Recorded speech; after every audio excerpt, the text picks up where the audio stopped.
Andhra ವಾದ್ಯಗೋಷ್ಠಿ YouTube ಚಾನಲ್ನ ಸಮಸ್ತ ವೀಕ್ಷಕರಿಗೆ ರವಿರಾಜ್ ಮಾಡುವ ನಮಸ್ಕಾರಗಳು. ನೀವಿನ್ನು ನಮ್ಮ ಚಾನಲ್ ಫಸ್ಟ್ ಟೈಮ್ ನೋಡ್ತಾ ಇದ್ದೀರಾ? ಪ್ಲೀಸ್ ಸಬ್ಸ್ಕ್ರೈಬ್ ಮಾಡಿ, ಪಕ್ಕದಲ್ಲಿ ಕಾಣುವ ಬೆಲ್ ಐಕಾನ್ ಪ್ರೆಸ್ ಮಾಡಿ ನಾವು ಮಾಡುವಂತಹ ಎಲ್ಲ ವಿಡಿಯೋಗಳ ನೋಟಿಫಿಕೇಶನ್ ಪಡೆಯಿರಿ.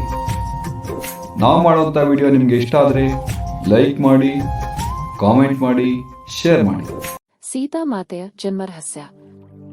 ಇದು ರಾಮಾಯಣದ ಅಪರೂಪದ ಘಟನೆ. ಸೀತಾಮಾತೆ ಭೂಮಿಗೆ ಅವತರಿಸಿದ್ದು ಜನಕ ಸ್ಥಾನವಾದ ನೇಪಾಳದಲ್ಲಿ ಪುಷ್ಯ ಮಾಸದ ಕೃಷ್ಣ ಪಕ್ಷದ ಅಷ್ಟಮಿಯ ದಿನ. ಜನಕ ಮಹಾರಾಜ ಭೂಮಿಯನ್ನು ಉಳುತ್ತಿದ್ದ ಸಮಯದಲ್ಲಿ ಸೀತೆ ದೊರೆತಿದ್ದು ನೇಪಾಳದಲ್ಲಿ ಈ ದಿನವನ್ನು ಜಾನಕಿ ಜಯಂತಿ, ಸೀತಾಷ್ಟಮಿ ಎಂದು ಆಚರಿಸುತ್ತಾರೆ.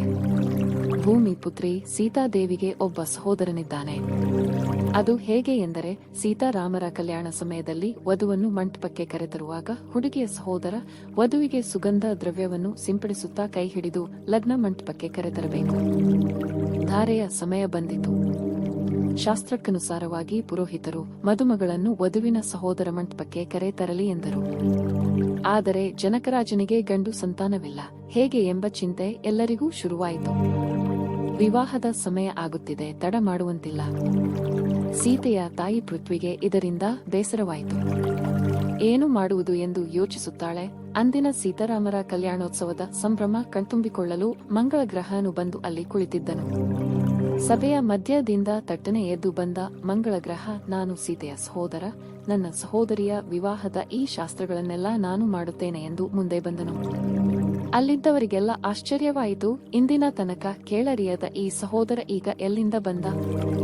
ಜನಕ ಮಹಾರಾಜನಿಗೆ ಕುಲ, ಗೋತ್ರ, ಧರ್ಮ, ವಂಶಗಳ ಸಂಬಂಧವಲ್ಲದ ಈ ವ್ಯಕ್ತಿ ಈಗ ಎಲ್ಲಿಂದ ಬಂದ ಎಂದು ಕಸಿವಿಸಿಕೊಂಡಿದ್ದನ್ನು ಕಂಡ ಮಂಗಳ ಗ್ರಹ, ಓ ಜನಕ ಮಹಾರಾಜರೇ, ಈ ವಿವಾಹದ ಶುಭ ಸಮಯದಲ್ಲಿ ಸೀತೆಯ ಸಹೋದರನಾಗಿ ನಾನು ಎಲ್ಲಿಂದ ಬಂದವನಲ್ಲ, ನಾನು ಸೀತೆಯ ಸಹೋದರ. ನಿಮಗೆ ಈ ವಿಷಯದಲ್ಲಿ ಸಂದೇಹವಿದ್ದರೆ ಮಹರ್ಷಿಗಳಾದ ವಿಶ್ವಾಮಿತ್ರರು, ವಸಿಷ್ಠರನ್ನು ಕೇಳಿ ಎಂದನು. ಆಗ ನಡೆದದ್ದು ಹೀಗೆ. ವಾಸ್ತವವಾಗಿ ಭೂಮಿಗೆ ಸೀತೆ ಹೇಗೆ ಪುತ್ರಿಯೋ ಹಾಗೆಯೇ ಮಂಗಳ ಗ್ರಹನು ಭೂಮಿ ಪುತ್ರನಾಗಿದ್ದ. ವಿವಾಹ ಶಾಸ್ತ್ರದ ಪ್ರಯುಕ್ತ ವಿವಾಹ ಕಾರ್ಯ ವಿಳಂಬವಾಗುತ್ತಿರುವುದನ್ನು ಕಂಡ ಭೂಮಿ ತಾಯಿ ತನ್ನ ಮಗನಾದ ಮಂಗಳ ಗ್ರಹನಿಗೆ, ನಿನ್ನ ಸಹೋದರಿ ಸೀತೆ, ಆದುದರಿಂದ ಈ ಶಾಸ್ತ್ರವನ್ನು ನೀನು ಮಾಡು ಎಂಬ ಭೂಮಿ ತಾಯಿಯ ಸೂಚನೆಯಂತೆ ಮಂಗಳ ಗ್ರಹನು ಸೀತೆಯ ಸಹೋದರನ ಸ್ಥಾನದಲ್ಲಿ ನಿಂತು ಈ ಶುಭ ಕಾರ್ಯವನ್ನು ಪೂರೈಸಲು ಬಂದನು. ಜನಕರಾಜನು ಈ ಸಂದೇಹವನ್ನು ಪರಿಹರಿಸಲು ವಿಶ್ವಾಮಿತ್ರರು ವಸಿಷ್ಠರನ್ನು ಕೇಳಿದಾಗ ಮಹರ್ಷಿಗಳಿಗೂ ಮಂಗಳ ಭೂಮಿಪುತ್ರ ಎಂಬ ರಹಸ್ಯ ಮೊದಲೇ ತಿಳಿದಿದ್ದು, ಅವರ ಅನುಮತಿ ಮೇರೆಗೆ ಜನಕರಾಜನು ಸೀತಾರಾಮರ ಕಲ್ಯಾಣ ಮಹೋತ್ಸವವನ್ನು ಸಕಲ ವಿಧಿ ವಿಧಾನಗಳೊಂದಿಗೆ ವೈಭವೋಪೇತವಾಗಿ ನಡೆಸಿದನು.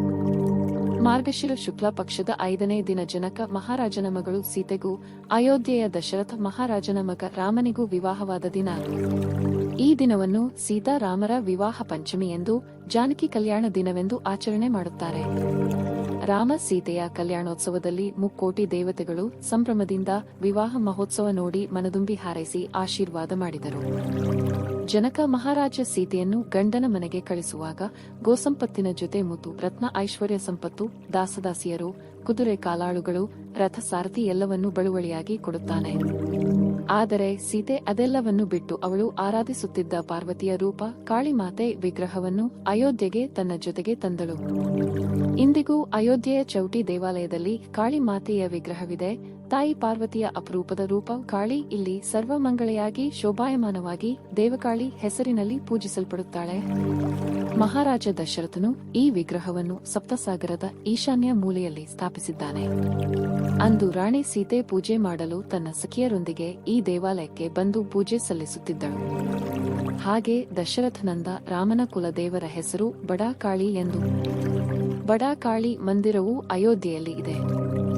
ಜೈ ಶ್ರೀರಾಮ್. ಶ್ರೀ ಕೃಷ್ಣಾರ್ಪಣಮಸ್ತು. ಆಧ್ಯಾತ್ಮಿಕ ಕಥೆಗಳು. ಸರ್ವೇ ಜನಃ ಸುಖಿನೋ ಭವಂತು. ಲೋಕ ಸಮಸ್ತ ಸುಖಿನೋ ಭವಂತು.